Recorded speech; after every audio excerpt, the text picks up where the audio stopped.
நாம இன்னைக்கு பார்க்க போறது ஒரு கதை. ஆனா இது வெறும் ஒரு கிராமத்தோட கதை கிடையாது.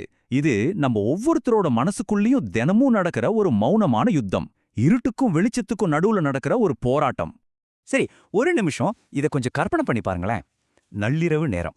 நீங்க தனியா ஒரு இருட்டறையில இருக்கீங்க. சுத்தி முழு இருட்டு. அந்த அமைதியே மனசுக்குள்ள ஒரு சின்ன பயத்தை கொடுக்குது. அப்போ திடீர்னு ஜன்னலுக்கு வெளியில இருந்து ஒரு சின்ன சத்தம்.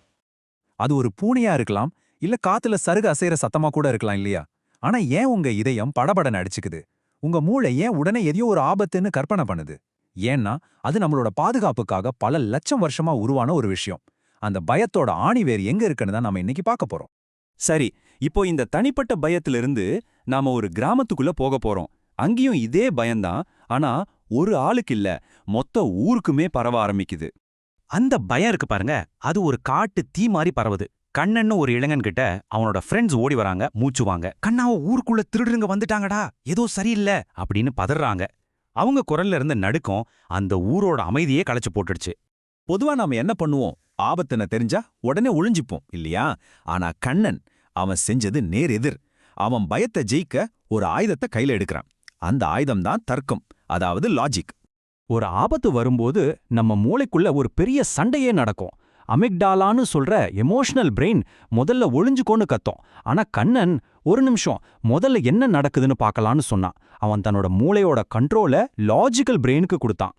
சைக்காலஜில இதுக்கு ஒரு சூப்பரான பேர் இருக்கு, அறிவாற்றல் மறுமதிப்பீடு. சிம்பிளா சொல்லணும்னா, ஒரு பிரச்சனைய பார்க்குற கோணத்தை மாத்துறது.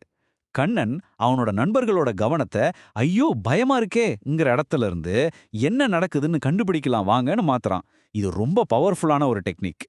இதுதான் இந்த கதையோட முக்கியமான திருப்புமுனை. வீட்டை பூட்டிட்டு உட்கார்ந்தா உடம்பு பத்திரமா இருக்கலாம், ஆனா மனசுக்குள்ள இருக்கிற பயம் அது வளர்ந்துகிட்டே தான் இருக்கும். உண்மையை தேடனா மட்டும்தான் அந்த பயத்தோட வேறையே அறுக்க முடியும்னு கண்ணனுக்கு நல்லா தெரிஞ்சிருக்கு. சரி, இப்போ அவங்க எல்லாரும் சேர்ந்து உண்மையை தேடி இருட்டுல நடக்க ஆரம்பிக்கிறாங்க. ஊர் கடைசியில ஒரு பழைய கொட்டகை. அங்க போகும்போது தான் பதட்டம் தலைக்கு மேல ஏறுது. அந்த கொட்டகைக்குள்ள இருந்தவங்கள நேருக்கு நேர் பார்த்ததும் நம்ம உடம்புல ஒரு சுவிட்ச் ஆன் ஆகும். அதுக்கு பேரு தான் ஃபைட் ஆர் ஃப்ளைட், அதாவது சண்டை போடு இல்ல ஓடிடு. ரத்தத்துல அட்ரினலின் கலந்து கோபம் உச்சத்துக்கு போகுது. இன்னும் 2 செகண்ட்ல அங்க ரத்த ஆறு ஓடிருக்கலாம். ஆனா கரெக்டா அந்த டைம்ல பெரியவர் அரங்கநாதன் அங்கே வராரு. அவர் கையில கம்பு இல்ல, கோபம் இல்ல, ஆனா அவர் குரல்ல இருந்த அந்த ஆழமான அமைதி, அத போதும் மொத்த கூட்டத்தையும் அப்படியே ஃப்ரீஸ் பண்ணிடுச்சு. இது எப்படி நடந்துச்சுன்னா ஆச்சரியமா இருக்கா? நம்ம மூளைக்குள்ள மிரர் நியூரான்னு ஒன்னு இருக்கு. சிம்பிளா சொல்லணும்னா அது ஒரு காப்பி அடிக்கிற மிஷின் மாதிரி. நமக்கு முன்னாடி இருக்கிறவங்க கோவப்பட்டா நமக்கும் கோவம் வரும். அவங்க அமைதியா இருந்தா நமக்கும் அந்த அமைதி தொத்திக்கும். அரங்கநாதனோட அமைதியை பார்த்ததும் அந்த இளைஞர்களோட மூளையும் அதையே காப்பி பண்ணிடுச்சு. அவ்வளவுதான். ஓகே, இப்போ சண்டை நின்னுடுச்சு, வன்முறை தடுக்கப்பட்டுருச்சு. அடுத்த கட்டம் என்ன? புதிரை விடுவிக்கிறது தான். பெரியவரோட வழிகாட்டுதல்ல அவங்க துப்புகளை ஒன்னு சேர்க்க ஆரம்பிக்கிறாங்க. எறும்பு கூட்டத்தை பார்த்திருக்கீங்களா? வெள்ளம் வந்துச்சுன்னா அதுங்களுக்கு லீடர்னு யாரும் கிடையாது. ஆனா ஒன்னோட ஒன்னு கோர்த்துக்கிட்டு ஒரு படகு மாதிரி மாறிடும். ஒட்டுமொத்த கூட்டமும் தப்பிச்சிடும். அந்த கிராமமும் அப்படிதான் ஒரு டீமா மாறுச்சு. சோஷியாலஜில இதுக்கு கலெக்டிவ் இன்டெலிஜென்ஸ்னு பேரு. அதாவது ஒருத்தர் மட்டும் யோசிக்காம எல்லாரும் சேர்ந்து யோசிக்கிறது. ஆபத்து நேரத்துல ஒருத்தர் கையில அதிகாரம் இருந்தா முடிவு தப்பாகலாம். ஆனா இங்க ஒவ்வொருத்தரோட அறிவும் ஒன்னு சேர்ந்துச்சு. பாருங்க, இது ஒரு சூப்பர் ஹீரோ டீம் மாதிரி. ஒவ்வொருத்தருக்கும் ஒரு ஸ்பெஷல் பவர்.